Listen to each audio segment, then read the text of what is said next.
Hi friends, as we continue to move through Advent, we'll be looking at another excerpt here. This is by Evelyn Underhill. It's called The Light of the World. She says, "It is easy for the devout to join up with the shepherds and fall into place at the manger, but beholding his glory is only half our job. In our souls too, the mysteries must be brought forth. We are not really Christians till that has been done. The eternal birth, says Eckhart, must take place in you." And another mystic says human nature is like a stable inhabited by the ox of passion and the ass of prejudice, animals which take up a lot of room and which I suppose most of us are feeding on the quiet. And it is there between them, pushing them out, that Christ must be born, and in their very manger he must be laid. And they will be the first to fall on their knees before him. Sometimes Christians seem far nearer to those animals than to Christ in his simple poverty, the self-abandoned one. The birth of Christ in our souls is for a purpose beyond ourselves. It is because his manifestation in the world must be through us. Every Christian is, as it were, part of the dust-laden air, which shall radiate the glowing epiphany of God, catch and reflect his golden light. Ye are the light of the world, but only because you are enkindled, more radiant by the one who is the light of the world. And being kindled, we have got to get on with it, she says. Be useful. As Christ said in one of his ironical flashes, do not light a candle and stick it under the bed. Some people make it a virtue of religious skulking. When you don't see any startling remarks of your own religious condition or your usefulness to God, think of the baby in the stable and the little boy in the streets of Nazareth. The very life was there, which was to change the whole story of the human race. And there was not much to show for it, but there is an entire continuity between the stable and the Easter garden, and the thread that unites them is the will of God. The childlike, simple prayer of Nazareth was the right preparation for the awful privilege of the cross. And just so, the light of the Spirit is to unfold gently and steadily within us, till at last our final stature, all that God designed for us, is attained. It is an organic process, a continuous divine action, not a series of jerks. So on the one hand, there should be no strain, impatience, or self-willed effort in our prayer and self-discipline. And yet on the other, no settling down. A great flexibility, a gentle acceptance of what comes to us, and still a gentler acceptance of the fact that we see others is still out of our reach. We must keep our prayer free, youthful, full of confidence, and full of initiative too.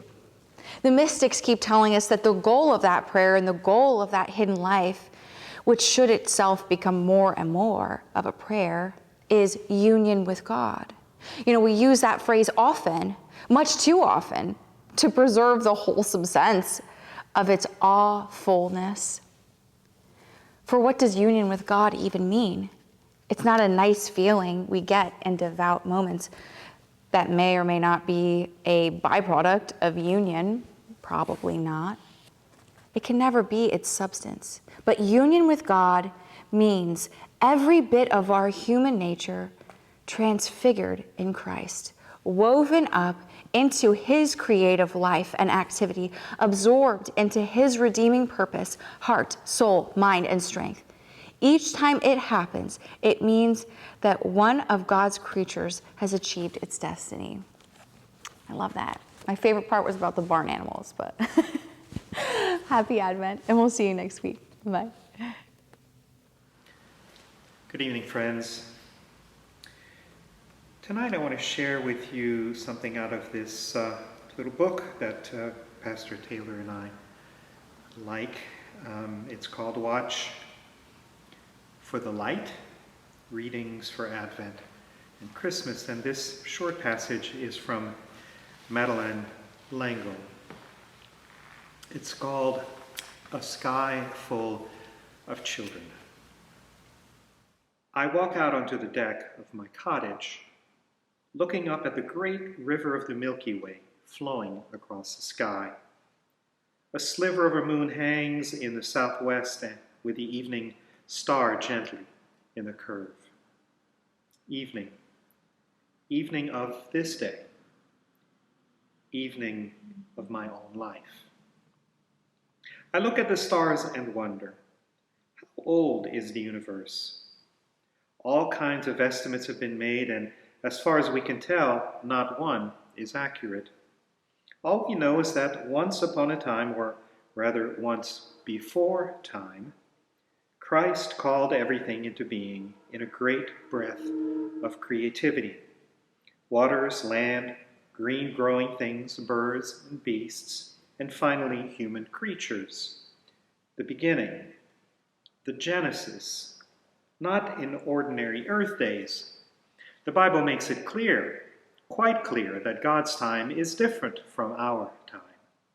1,000 years for us is no more than a blink of an eye to God. But in God's good time, the universe came into being, opening up from a tiny flower of nothingness to great clouds of hydrogen gas to swirling galaxies. In God's good time, solar systems and planets, and ultimately this planet on which I stand on this autumn evening as the earth makes its graceful dance around the sun. It takes one Earth day, one Earth night to make a full turn, part of the intricate pattern of the universe. And God called it good, very good. A sky full of God's children. Each galaxy, each star, each living creature, every particle and subatomic particle of creation. We are all children of the Maker. From a subatomic particle with a lifespan of a few seconds to a galaxy with a lifespan of billions of years. To us, human creatures, somewhere in the middle in size and age, we are made in God's image, male and female, and we are, as Christ promised us, God's children by adoption and grace. Children of God, made in God's image. How? Genesis gives us no explanations, but we do know instinctively that it is not a physical image. God's explanation is to send Jesus, the incarnate one, God enfleshed.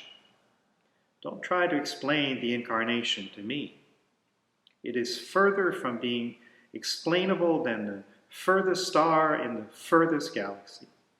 It is love, God's limitless love, enfleshing that love into the form of a human being, Jesus the Christ, fully human and fully divine. Was there a moment, known only to God, when all the stars held their breath, when the galaxies paused in their dance for a fraction of a second, and the Word, who had called it all into being, went with all his love into the womb of a young girl, and the universe started to breathe again, and the ancient harmonies resumed their song, and the angels clapped their hands for joy? Power, greater power than we can imagine, abandoned as the Word knew the powerlessness of the unborn child, still unformed, taking up almost no space in the great ocean of amniotic fluid, unseeing, unhearing, unknowing. slowly growing as any human embryo grows, arms and legs and a head, eyes, mouth, nose, slowly swimming into the life until the ocean in the womb is no longer large enough, and it is time for birth. Christ, the second person of the Trinity, Christ, the maker of the universe, or perhaps many universes, willingly and lovingly leaving all that power and coming to this poor, sin-filled planet to live with us for a few years, to show us what we ought to be and could be. Christ came to us as Jesus of Nazareth, wholly human and wholly divine, to show us what it means to be made in God's image. Jesus, as Paul reminds us, was the firstborn of many brethren.